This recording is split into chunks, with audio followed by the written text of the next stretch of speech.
It's been a long time since I did a book review. Unital Ring, as I always do whenever I finish reading the book, I do my review. So, I finished reading the book at time of the recording.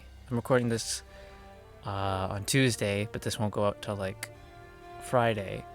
At the time of recording, I finished the book last week, and here we are. It is time for some Unital Ring. So, volume 26 was this one. Volume 27 still has been released, but it hasn't been translated yet. I believe that comes out later this summer. So I'm looking forward to that. And I'll definitely, of course, be doing a review for that as well. So, here we go. Unital Ring number 5 review. So, this book, I will say, it did something I could say that this book did that none of the others did, is the pacing is very off with this book. I did not like the pacing and the way this book was structured. Because this book, like the previous Unital Ring books, now has two storylines. What's going on in Underworld and what's going on in Unital Ring itself. And what it did is it was alternating between the two stories, obviously, but it was like every chapter, it's like this chapter is Unital Ring, then the next chapter Underworld, then Unital Ring, then Underworld, and we just keep doing that over and over again. So I can't get invested into the story that I'm reading because I know it doesn't matter, because the next chapter is just going to flip. And most of the time, the Unital Ring stuff doesn't matter. A lot of the stuff in the Unital Ring chapters just doesn't mean anything and can easily be summarized like I've done. So out of the two stories, yes, the Underworld is the better one. The Unital Ring story, it's not even that vital to the overall plot. There's like a couple of key little points in there, but overall, you don't need the Unital Ring story in this volume. You just need the Underworld one. And that also brings up the problem that the Unital Ring story is very clearly taking the back seat in the arc that is named Unital Ring. You know, the Underworld is taking more center stage, and I mean, we all love the Underworld. I think everyone can agree that Alicization, War of Underworld, two of the best arcs in the entire history of the show. Well, not just the show, of the franchise. But it's like, Unital Ring, when it started, it was very interesting. We're in this new survival game. We don't know what's going on. And it was nice to explore that world and see what had become of all the VR worlds merging into one another. And essentially creating a brand new game that you had to beat. And of course, we all assumed, okay, after we beat this game, we'll get our reveal of who started it. We all have an idea. I think we all know who has actually started it. So, you know, there was always that like, okay, this will lead to something. It's not leading to anything now. Now we're in a slow part where it's just Underworld and it's just more and more mysteries, when what I want is answers. I would like some answers to these questions I have. That would be nice, instead of just getting more and more mysteries that I know aren't going to be answered in a while. And I really hope Unital Ring doesn't go as long as Alicization did, because Alicization took freaking years to finish. That I don't want to wait years for Unital Ring to finish. But it's already been like, what? Unital Ring started, 2018? And we're still going on it, so... And the pace Reki's going, we're going to get like a book a year now. Because now he's got Progressive to deal with, Excel World, Demon's Crest, his new one, came out, so... It's not looking too good. But... that's what I wanted to talk about. That's the negatives of this part, because it's like I can't get invested into the stories fully because they just keep flip-flopping back and forth. I would rather, when we're very deep into the Underworld story, okay, put Unital Ring on the back burner, you just give me the rest of this Underworld chapters. And then when you're done, continue with Unital Ring. Not flip, and vice versa for Unital Ring. When we get to a big part of the Unital Ring story, I'm like, okay, give me more of that, but they just stop and like, oh, here's back in the Underworld. Don't do that. Because again, that wrecks the flow. So, recapping now the plot. That's what I have. recapping the plot. So we're picking up from last volume where we find Selka. She's frozen in deep freeze with Tisei and Ronier beside her. Alice pretty much asks Kirito, hey, can you unfreeze her? You know, maybe use her incarnation. He's like, maybe, but I don't want to risk that possibility that I mess stuff up. So he then goes and gets the swords from the slots because he needs to slot in the swords to open the door. Gets the sword from the slots, comes back as they're all kind of discussing what their next move is. The far doors open, and of course this is the same floor that Yujiro and Kirito first met Alice in the Central Cathedral. They had their fall, and then the wall broke, and everything went to crap. So the door on the far side opens, and it's the platform operator. Well, remember that platform operator who she's been doing the platform thing and her mind's kind of gone? It's her. You know, hey, she's there. She's still alive. She now calls herself Airy, which I guess uses air elements for the platform. So I guess, funny joke. Calls herself Airy, and she reveals that she's been taking care of the three frozen girls for the past 30 years. You know, kind of just cleaning them up, making sure no moss kind of grows on them, stuff like that. And she's very, very much not like, I don't know how to say it. She's very, just saying she's very loyal doesn't help, but she's very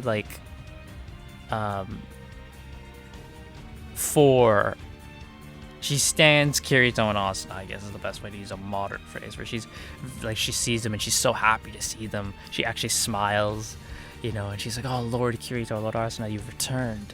You know, she's happy to see them because of what they've done for her, which is Kirito made it so that way her platform, her little platform that she used to operate, can now fly on its own out into the world, so she can now fulfill her dream of flying out and seeing the world, like she said in Alicization.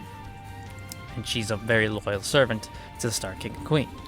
So, she then gives us a bit of exposition where she says after the Integrity Knighthood was disbanded, the Knights had 3 options. They could become Integrity Pilots, they could choose to live a normal life, right?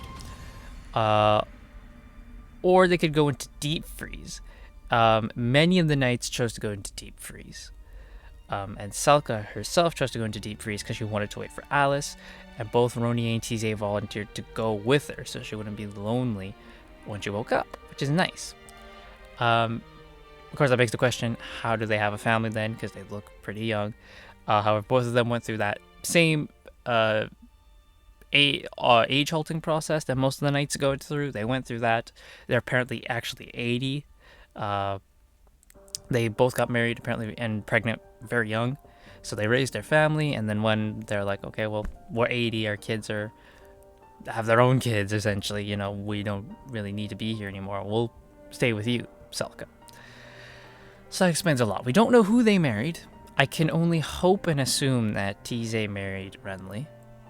No idea who Ronier could have possibly married. So Aerie then gives them a drink called Koffel, which is pretty much like a blend, you know, a tea, coffee type blend. And she said that this blend was grown by the Star Queen and is called Moonlit Evening. Asuna then tells Kirito, yeah, no, we're Star King and Queen, because Moonlit Evening is part of one of her favorite poems. And Kirito finally, for God's sakes, finally says, okay, I'm the Star King. About goddamn time, buddy. Aerie has a rat-like creature called a wet rat called the Natsu, which is actually Ronier's pet from the Moon Cradle side story, which you'll all remember, hopefully. So Natsu's still there. Cool. Alice asks Aerie, can you unfreeze my sister? And Aerie says, yeah, I can, but I need the formula and instructions on how to do it. Because this version of Deep Freeze is very different. This is a more advanced version. So, I need that. And the instructions are sealed away on Admina, which, conveniently enough, is where Eoline wanted to take Kirito. So, wow, plot got a plot, I guess. So Aerie leads them to the Star King's personal dragon craft, which sadly only seats 2. We believe they've mentioned it before. It's called Zerfang, and it was named after like a field boss, an SAO. So Eoline and Kirito get in there and they start flying to Admina. The dragon craft is way faster than Eoline expects, and it's like, okay, this is gonna cut our time in half, which is great. Eoline then tells Kirito that Admina is actually the moon. It's Lunaria, just renamed. So there's a nice little tidbit there. So as they fly, we cut to Unital Ring. So cutting to Unital Ring. Unital Ring is very much in the perspective of two people, Sinon and Silica, more so Silica than Sinon, but it's like it kind of splits between those two. And then Underworld is all from Kirito's point of view, by the way, just so you know. So Sinon logs into Unital Ring and she's asked by Silica, Lisbeth, Klein, hey, will you join us on this ore collecting expedition? She's like, okay. The group takes Misha the bear with them. As they're going along, they hear a noise coming from a cave, and they're going to go investigate it. They find a large moss-covered tree with a bunch of wasps. And then they are startled by Friskal, who is the guy from... For people who didn't see the last review or don't know anything about Unital Ring, he's the guy from the Lugru corridor who Kirito bribed with all the drops. Yeah, he showed back up again in the last volume, telling them about Muchasina's army. So he's back here. He's pretty much like an Argo character now. So instead of having Argo do Argo stuff, we're gonna get another character because, you know, why have Argo? So he pretty much tells them that tree is a barrier. So when they all regroup, he then tells them that each game that was converted into Unital Ring had a barrier. And we have to beat this barrier to advance to the next layer of Unital Ring's map. And of course, once you beat that layer, you go to the next one, and then you get to the place of heavenly light at the center. So he tells them that two other games, Asuka Empire, which is the game that Yuki and her sister played before going to ALO, nice little reference there, and Apocalypse, which is a game with like animal kind of creatures, like tigers and stuff. Like the best way to describe it is think of like that tiger guy from Ordinal Scale game with all people like that. They have already beaten their barriers because they were just a united front from the beginning. You know, there was no infighting. They were like, all right, boom, we're gonna go and beat that barrier together, friends. So he tells them that. So then, a group of 20 warriors from Rus Nalrik arrive as backup. It's mainly NPCs and a couple of insect-site people, but Lifa and Egil show up. They don't have much. They barely do anything in this book. So Silica speaks with Chet, who's a Pater warrior, and Chet does an exposition where she reveals that the wasps invaded the Pater's initial home, which, oh, that sucks. So Sinon gives Chet a pep talk and is like, you know, we can beat these wasps. Tell us how to beat them. And Chet's like, well, you need these things called lobelia flowers, and what you do is you cook the lobelia flowers into a poison, and the poison will take care of the wasps. The poison, a lot of the SAO survivors, once they hear about the poison, are kind of shocked because this is the same flower from SAO. So it's like, it's another thing from SAO brought in here. The poison only has a 30-minute time limit. From being created, it has a 30-minute time limit before the poison just becomes ineffective and useless. So they have to really hurry. They're on a time limit here. So, going back to Underworld. I'm doing a better job pacing this than they are, because it was a lot worse in the freaking book. I'm doing a better job cutting in between this than they were. So, Kirito and Eoline arrive on Admina. It's covered in yellow flowers. No idea why. They are flying towards the city, but they are then attacked by what appears to be missiles. But it's actually giant, like, worm-like creatures. They describe it as, like, the thing that killed Eldrie. It's like that. Kirito makes an incarnation wall to block them. It does most of it. However, one escapes and crashes into the ship, sending them down. Kirito inspects the little worm thingy that they have, and there's a parasite in its head, so he cuts that out, and it's back to just being nice. Oh, isn't that nice? and it wants to return to where it came from, which Kirito assumes it's like its parent. So he and Eoline follow it, and they find a big base. And Eoline's like, that should not be there. So what he does is he uses this thing called Hollow Incarnation, which basically makes him and Kirito like ghost-like. You know, like no one notices their presence, and it's not a thing where it's like, even if you're invisible, you can still hear like the ground beneath their feet. It's like no, they're like no one knows they're there, and so they're pretty much ghosts, but they can't phase through objects.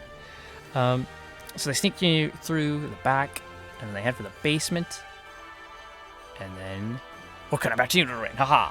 So the plan is essentially to put the poison on the flowers that the wasps take the nectar from, because they're wasps.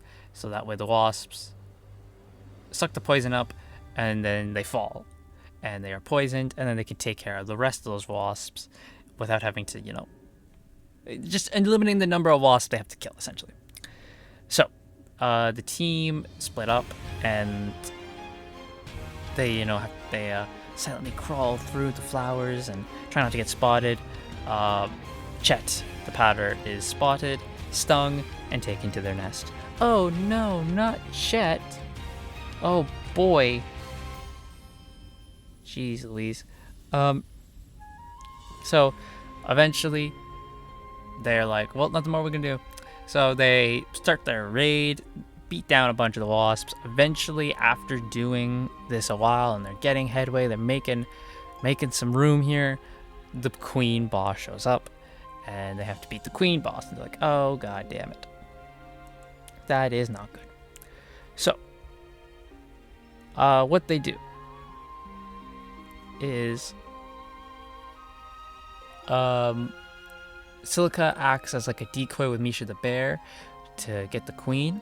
Then eventually one of the Insectite players comes and like he latches on. He's like a, oh my god, what are they called? A grasshopper or something? He latches onto the queen to pull her down. When the queen's down enough, all the ALO players come forward to the queen, and they switch their weapon out with like the regular ALO weapon, which is too heavy for them. So it's so heavy it just slams down on the queen and kills her. So they kill the queen. The queen is dead. They then enter the nest, free Chet, and they find a bunch of gold, a bunch of goodies there. And they're like, we'll split all this up when we get back to Rig. And that is it for the Unital Ring part of this book. I just summarized that very quickly for you. The book took 5 years. So now getting into the underworld portion. So Kirito and Yu-Gi-Oh! As they're sneaking in the basement, they find like this room where it's like a giant snake is there. And you can see the worm is trying to like wake the snake up. So this snake has like syringes in it. It's being kept sedated. And they're like, this is what they do. They just take the offspring of the giant snake, put the parasite in it, and then send it off as missiles to attack whatever they want. So 2 men come in and they try to kill the little worm. Kirito and Eoline both use Incarnation to stop this. That sets off the Incarnometer. Some guards come in, along with a character called Istar, who is very explicitly not mentioned whether they are male or female. Now, some people would think, oh, you're going to have a problem with this, right? It's like, no, I don't have a problem with it, because it's not like you're trying to push an agenda. It's just the character's androgynous. We don't know if they're male or female because it's for the story. Storyline wise, it's like, it's not like we're doing this where it's like the character doesn't conform to your ideals of gender stereotypes. No, it's just Kirito's like, I can't tell if this guy's a male or a female, and it's pissing me off. I want to know, and we want to know. So Istar can kind of sense they're there, but doesn't really know they're there. Once Istar and his guards go in to check what's going on, Eoline passes out from using Hollow Incarnation to hide him and Kirito from being spotted, and he passes out because it takes a big strain on him. So what Kirito does is Kirito makes like a big smoke show in the room. He busts a hole through the hatch on the roof, and Eoline, and he takes the snake with them out, and they start flying away. Of course, he's using Incarnation to do all this.